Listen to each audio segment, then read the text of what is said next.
Let's see what happened in the markets today at 25 And past now 7. on Money News, the Market Wrap. Thanks to Bell Direct, proud supporter of Money News. A simply better approach to online investing. Well, yesterday's fall of 155 points or 2% from Wall Street, I must admit I did look at markets overnight, which I shouldn't do, and I know we were going to talk to Scott Phillips in a moment, but I can tell you that the bargain hunters may have come out to the markets today. The ordinaries are 25 points to 7,563. In terms of the banks, well, ANZ was a highlight, the only bank up marginally to $27.15. All prices fell 2% overnight, and iron ore slumped again, but there were, as I suggested, some bargain hunters coming in, sweeping up BHP up 0.5% and Rio up 0.5% to $95.71. Fortescue only just a touch higher and still at its lowest levels in a year at $14.75. But I do want to talk about the Chinese property market, and I do want to talk about liquidity issues in a company called Evergrande that some of us may never have heard of. Scott Phillips from the Motley Fool, a very good friend of Money News and the Nine Radio Network. Thank you for joining me this evening. How are you going, Scott?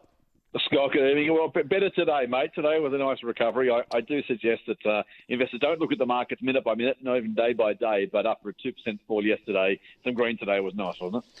Scott, I only call you to be my guest when the market goes up. Like, come on. So Thank you, mate. I appreciate it. Right, let's just explain the future of Evergrande, because a lot of people don't understand what it was, what it could mean for the number 2 economy, and finally, my third question in that question is it contagious? So you got now for me, have you, Scott? Because it might take a while to unravel this one. That's okay. Let's start at the very beginning. So Evergrande is the world's most indebted company. So let's start with that. It has reportedly the most debt of any business in the entire world. Wow. So that already gives you a sense of maybe this might be consequential. The second thing is that given the amount of it, and apparently it says it has over 1,300 developments in 280 Chinese cities. So it's also one of the world's largest property developers. So let's put that aside. So firstly, lots of debt. Secondly, one of China's largest property developers.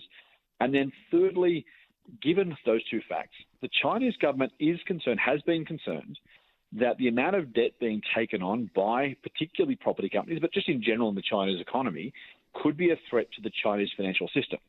And so not that long ago, they brought some rules in place that were very reasonable rules that pretty much said, look, guys, you've got to operate within reasonable constraints. And if you want to think about them a little bit like the way our regulator regulates our banks in terms of how much debt they can take on, what sort of capital they should have aside, that's a pretty good analogy. I'm not going to go into the detail of exactly what was in those rules because that gets a bit too detailed. But basically, the Chinese government said, look, guys, to everybody, you've got to be a little bit more conservative here. Now, if you're Evergrande and you've got $400 billion worth of debt and you require, as part of your business model, Chinese property prices to go up, let's bring it home for a second. If all of a sudden the RBA said to everyone in Australia, actually, you can now only borrow 65, 70, 75% of a property's value rather than somewhere between 80 and 95%, you can imagine what happens to property values.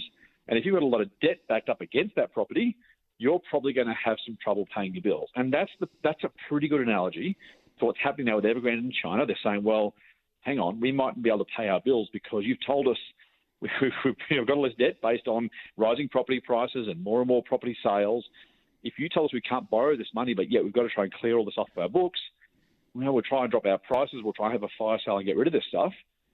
But if the music stops, the old musical chairs when we were kids, and there's not as many chairs left as there should be, well, someone's going to have to pay the piper. And that is the risk for the Evergrande story. Now, I'll let you have a word in a second, but you asked, is it contagious? The challenge here is no one knows. Let's be really, really frank. I think you're right. Anyone who says they know the answer is kidding themselves, and they're probably, as I generally say, they're lying to themselves or lying to you or both. That's right. In this case, we don't know. It has impacts, by the way. For example, if there is less property being developed, that's part of the steel story, the iron ore story you've just talked about with Fortescue, BHP and the others. We don't yet know how China gets themselves or Evergrande out of this. They may save the company, they may let it fail but protect investors, they may let everybody fail but protect the property buyers or the landowners. It really comes down to how, a bit like our COVID support packages and bailouts. Depends on what the government does to keep the Chinese property market, stock market, iron ore market, frankly, afloat. And what happens next is really what will determine what contagion happens around the rest of the world and Australia in particular. Well, Scott, we're going to talk to an iron ore expert after the news on exactly what he has an outlook in terms of iron ore prices and what he thinks of the drop. But Evergrande shares fell 13% in Hong Kong. Of course, China in a holiday at the moment, so they don't come out of that. But they've fallen nearly 90% year on year. So this probably hasn't been new news, but it's certainly meant that they can't repay interest, which is always something that concerns a lot of investors. And again, if China gets pneumonia, then we're in a blizzard beyond anything we can imagine, in my opinion. So, and that has been reflected, as you touched on, with iron ore prices. So before you go, Scott, tell me, what are you looking at the Motley Fool in terms of, in this high level of volatility with so much going on in terms of stimulus in the US being eased and, as I said, volatility in resource prices, what are you looking at the moment? So the first thing I should say is we don't do resources, generally speaking, for different reasons, but largely because it's a commodity business and trying to make an extra buck in commodities is really, really tough, other than when you have unusually high prices like we've had recently. So at $150, $200, $220 a tonne, we're saying to people, hey, state of iron ore, it's crazy behaviour. When you're getting out of the ground $15 and you're selling for $220, that's great business, but it's not sustainable. So we've seen that come and go. Realistically, you've got to say long-term, Scott. So you talk about, in this period of volatility, right now we're saying, ignore that volatility, or at least to the extent you can, try and learn to live with it, because the money is made in investing over the long term. And I'm looking at cheap businesses right now. We've got retailers and single-digit price earnings ratios in a market that's, mid to high teens. So retail, I think, is attractive. I own shares in Kogan, for the record, and I've talked about it before, but I think that's a really, really cheap retailer right now. Unless it literally goes broke, there is just so much more growth to come from Kogan. So discretionary retail is attractive for me. Infrastructure is getting expensive, so we're kind of giving that a bit of a miss. We've talked about a lot of the takeovers, the AusNet deal, the Sydney Airport deal, potentially the Transurban purchase. There's lots of money going into that. You don't want to play that game necessarily. Small software is another place to look. Software as a service, businesses, recurring revenue is an attractive place to look for good businesses that are growing quickly. So that's another area I think that is attractive for investors, I should say, who are prepared to look a little bit into the future and say, I can see how this plays out. And if I get compound growth over extended periods of time, then there's pretty good value there too. Scott Phillips, always great to have you on the Nine Radio Network on Money News. Thank you so much for joining me this evening. Thanks, Scott.